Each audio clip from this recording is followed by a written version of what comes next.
Was the Arizona Cardinals season a failure? Or is there maybe some in between? Let's not be so harsh on another edition of Southwest Bias. Get that stuff out of here. It's Southwest Bias. Not rocking solo, but of course still brought to you by Branded Bills. Elevate your brand like I am right now with Branded Bills, the perfect headwear and apparel. Use code PHNX for 20% off your first order. Speaking of perfect headwear, I got the perfect co-host right now, PHNX Cardinals own Bo Brack. Fresh off a fantastic season of coverage for your Arizona Cardinals. Bo, I know PHNX Cardinals was certainly not a failure, but the Cardinals themselves, 8-9, third in the NFC West. Big picture, looking back on it all. I'm going to ask the brutal question, and then we'll get into the details of the nitty-gritty. We want to have a nuanced conversation? After I get the clickbait here. Okay, sure. Was this Cardinal season a failure?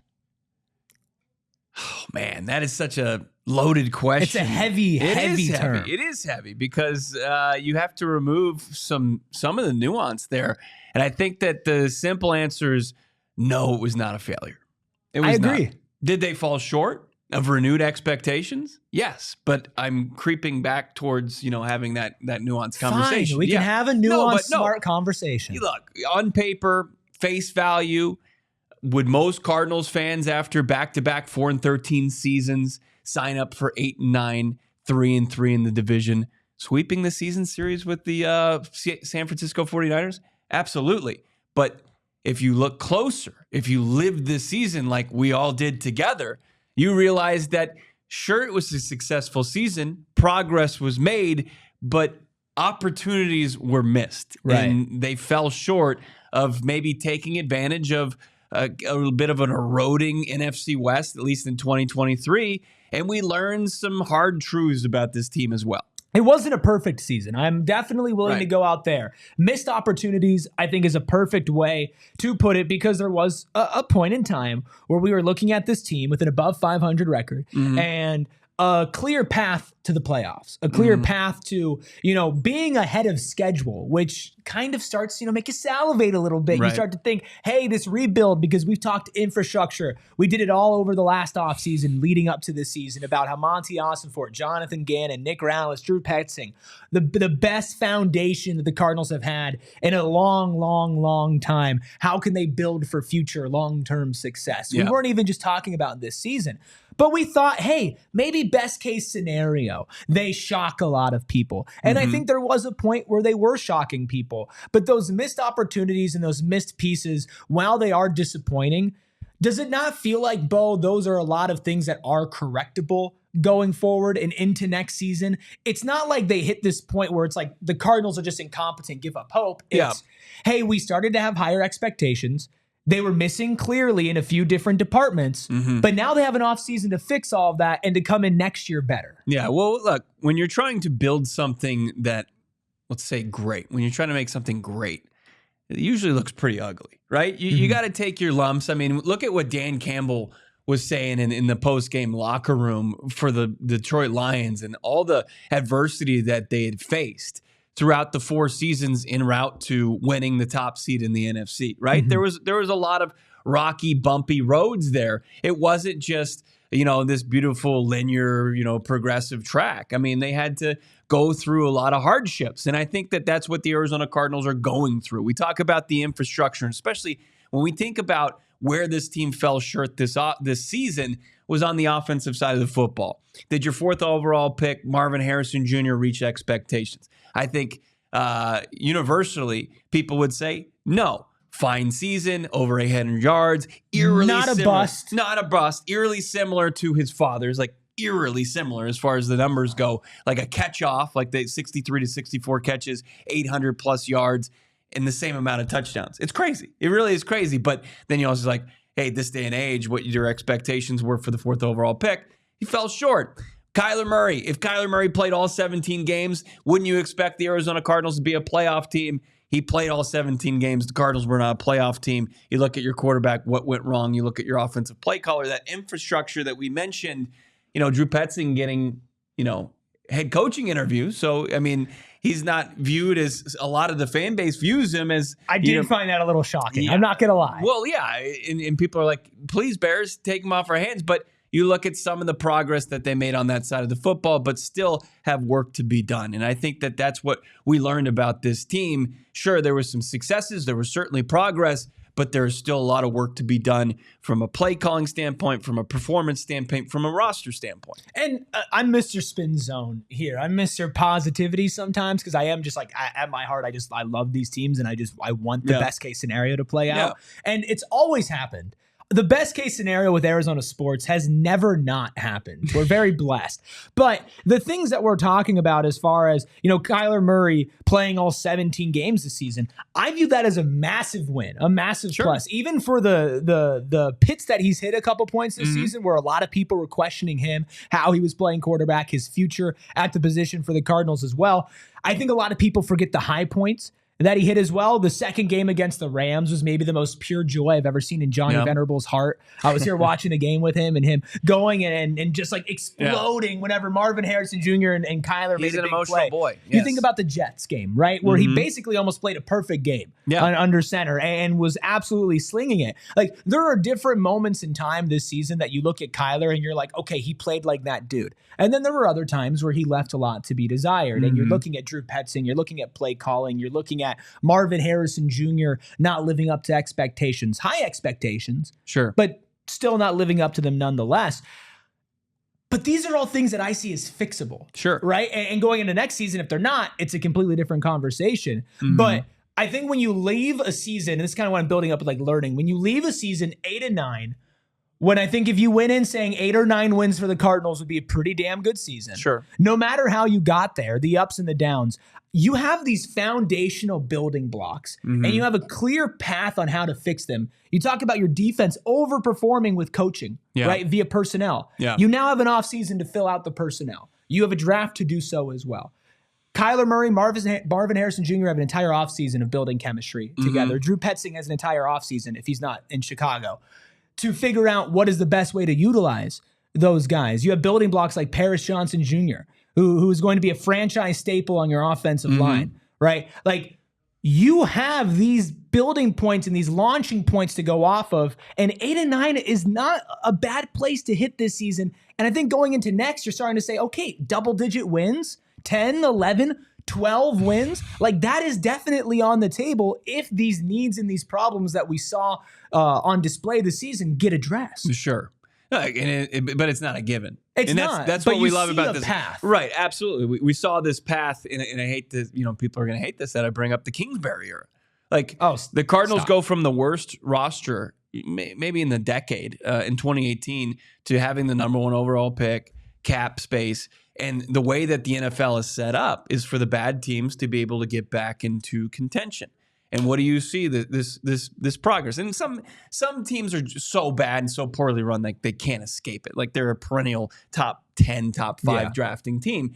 But it's relatively easy to go from 4 wins to knocking on the door of 8, 9 wins. This is the next step. This is where Monti Ossenfort, this is where Jonathan Gannon, Kyler Murray, JG's coaching staff have to prove their worth. Like, because this is the toughest step that you need to take in the NFL. Can you take all the talent that you've added to the roster and can you put it in a position to win football games? Can you get to that double-digit, wins margin, next season? And I think that that's really kind of starts to weed out, some of the, pedestrian to above average to below average team builders, coaches, and players. Yeah, and it goes back. We're going to have an entire offseason conversations full of, the infrastructure around the Arizona Cardinals. And I think from myself personally, and I feel like this is shared with a lot of fans,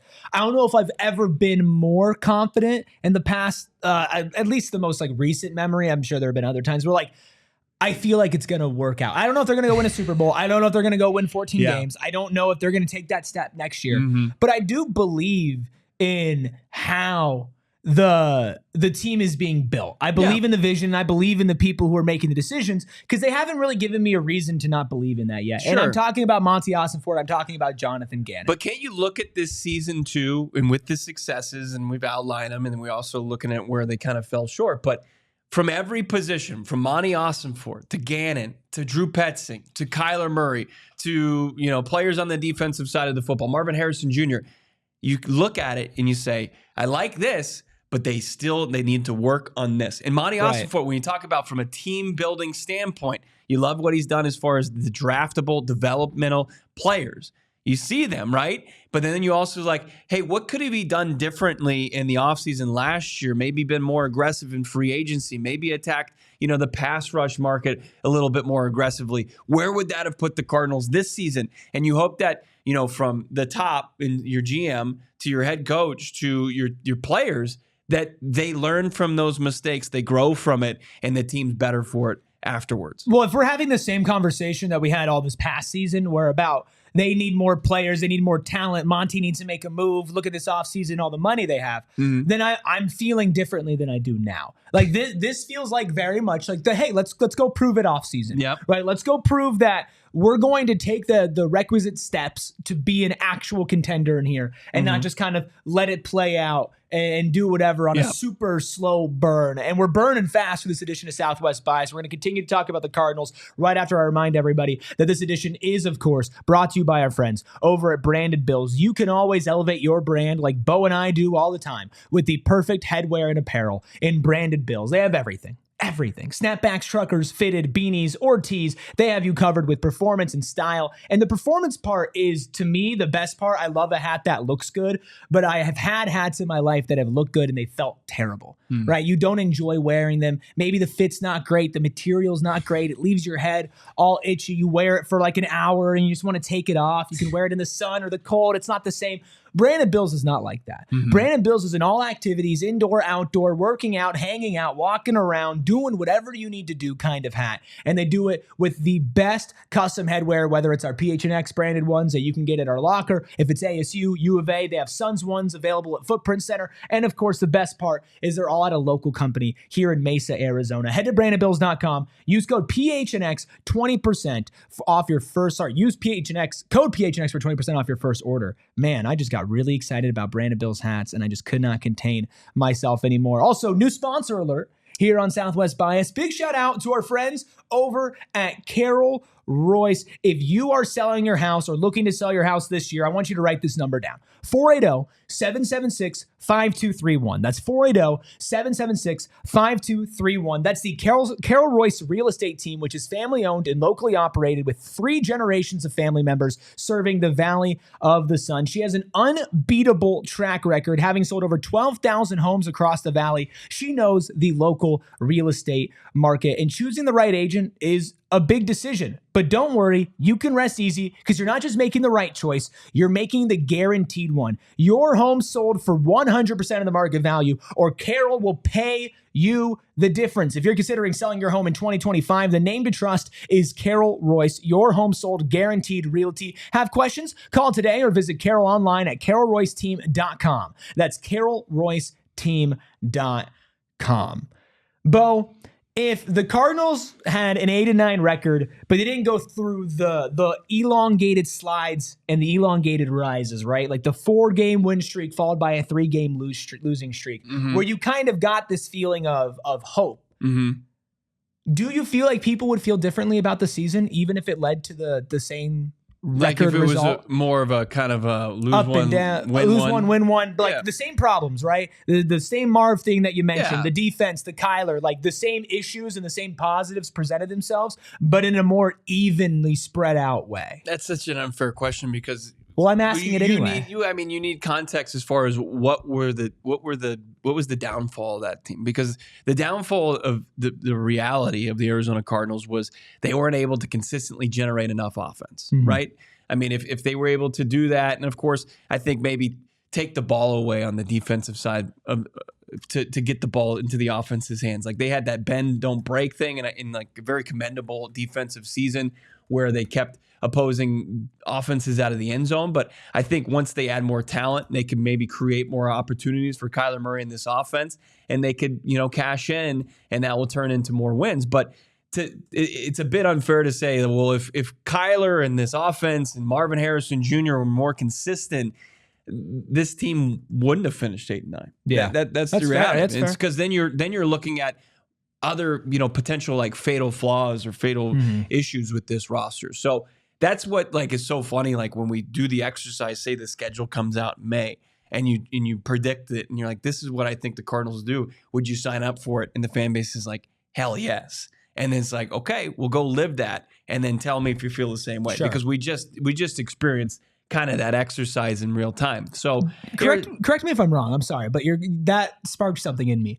Is this not like, at least for the first 70% of the season, exactly how everybody expected it to go? Just about, yeah. And like then, you slide at the beginning and then you have a row of beatable teams. And then the end part is where it was up for grabs, right? I think, some of the beatable teams, some of like the softer part of the schedule, and I think that plays into the context of where the disappointment and the missed opportunity was. The lighter part of the schedule, the Cardinals stumbled at the end of the season. Right. Like they held their own very well through the first 10 games of the season, which were a bit of a gauntlet when the schedule was released and how it played out. But they fell short, and especially with the final blow, losing to, at the time, 3-win Carolina Panthers team. Yeah. It was just like, damn, like through all this and then to fall short there. That's regardless of what you would have signed up for, the most jagged pill to swallow. Well, sometimes we keep on signing up to swallow those jagged pills, but I know the best way to wash it all down is with PHNX Cardinals. The season might be over, but the offseason is a whole different beast, a whole different animal, and PHNX Cardinals has tamed it. Make sure that you are tuning in 5 live shows a week. Of course, draft coverage when we get there, free agency coverage, everything you need to know about your favorite football team right here on PHNX Sports or on audio. Make sure you are subscribed. Make sure you rate PHNX Cardinals 5 stars. Make sure you rate Southwest Bias 5 stars. You subscribe to PHNX Sports on YouTube. Hit that notification button if you want updates on the Cardinals, the Suns, ASU, Wildcats, D-backs coverage coming back soon as well. All right here in one convenient place. We will be back, and by we, I probably mean me, for another edition of Southwest Bias later this week. Get that stuff out of here. It's Southwest Bias.